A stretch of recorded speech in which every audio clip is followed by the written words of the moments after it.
Bonjour à tous, bienvenue dans cette nouvelle vidéo sur la Seconde Guerre mondiale que j'ai résumée très brièvement en 10 points pour que vous ayez une connaissance assez générale de la Seconde Guerre mondiale. Le premier point, c'est qui? Ce sont les démocraties, c'est-à-dire l'URSS, la France, le Royaume-Uni et les États-Unis à partir de décembre 1941. Ces quatre pays forment les Alliés. Ces alliés sont contre les dictatures fascistes, l'Allemagne, l'Italie, le Japon, qui à eux trois forment l'Axe. Quand? La guerre se déroule du 1er septembre 1939, quand l'Allemagne de Hitler envahit la Pologne, et se termine le 12 août 1945 avec la capitulation du Japon. Où? Cette guerre se déroule principalement sur toute l'Europe, aussi bien la France, l'Allemagne, l'URSS ou encore la Grande-Bretagne. Comment? C'est une guerre qui a mobilisé toute la population, civile, militaire, par une mobilisation morale, aussi matérielle. Pourquoi? L'Axe voulait mener une expansion, imposée par tous ces dictateurs, et les démocraties voulaient mettre fin à ces dictatures. De 1939 à 1942, on voit plusieurs victoires de l'Axe. En effet, Hitler mène des victoires rapides de 1939 à 1940. Il écrase la Pologne, le Danemark, la Norvège, les Pays-Bas, la Belgique, puis la France. Cette dernière signe l'armistice le 22 juin 1940 avec l'Allemagne. Hitler fait aussi bombarder des villes anglaises, mais ces dernières résistent. En juin 1941, l'Allemagne attaque l'URSS. En décembre 1941, il y a l'attaque de la base navale américaine de Pearl Harbor par le Japon. Cela signe l'entrée en guerre des États-Unis. En 1942, l'Allemagne est agrandie. Elle occupe de nombreux territoires. Pour soutenir leurs efforts de guerre, les Allemands pillent les pays vaincus par l'agriculture ou en demandant aux populations vaincues de donner de l'argent. Les nazis obligent les civils de l'Europe occupée à venir travailler en Allemagne, c'est le STO, le service de travail obligatoire. Les nazis ont exterminé environ 200 000 tziganes et 6 millions de juifs par les ghettos, les camps d'extermination, des personnes fusillées ou encore les génocides. Les génocides sont des exterminations de certains peuples pour ce qu'ils sont. À partir de 1942, les Alliés obtiennent des victoires, avec par exemple la bataille de Stalingrad du 17 juillet 1942 au 2 février 1943.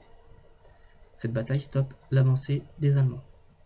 Le 6 juin 1944, il y a le débarquement en Normandie des Anglais et des Américains.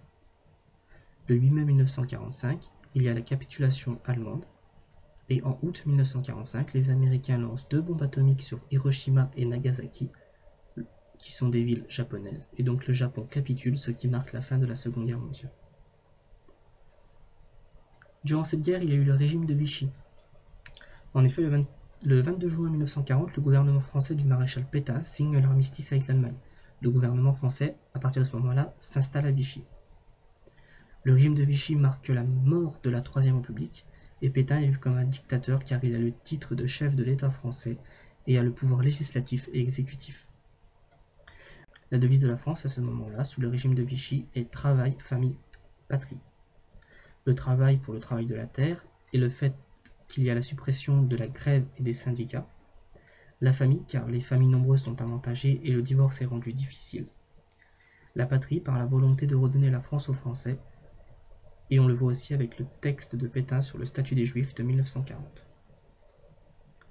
Il y a une collaboration avec l'Allemagne sous le régime de Vichy, car la France envoie des produits alimentaires à l'Allemagne et arrête les Juifs pour les Allemands. On peut le voir avec la rafle du Veldiv, ou autrement appelée la rafle du Vélodrome d'hiver de 1942.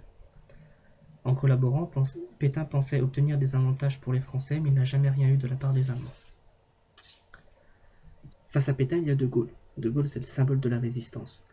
Pétain voulait continuer le combat alors que De Gaulle voulait l'arrêter.